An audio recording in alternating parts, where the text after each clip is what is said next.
Assalamualaikum dan selamat sejahtera rakyat Malaysia. Hari ini perbicaraan kes saya di Mahkamah Seksyen 14 Mahkamah Jalan Duta.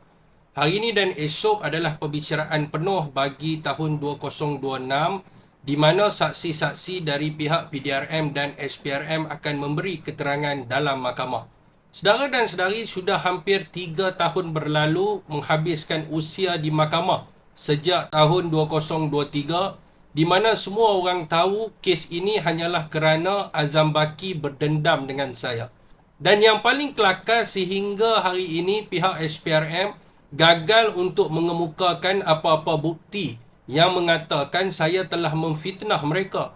Malah video yang dikatakan terpampang muka saya juga ternyata telah disunting oleh pihak tertentu yang tidak bertanggungjawab, di mana kes laporan PDRM berkaitan video tersebut juga telah ditutup dengan tiada tindakan lanjut atau NFA.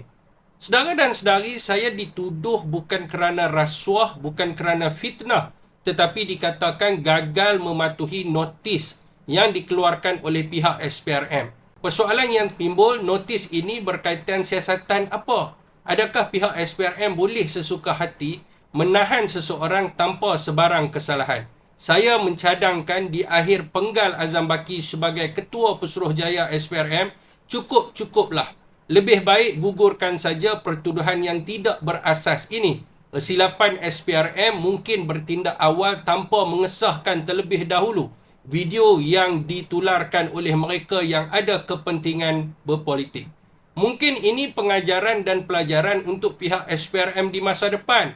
Dan sekiranya masih nak teruskan, saya tiada masalah untuk hadap perkara ini kerana sudah menjadi rutin.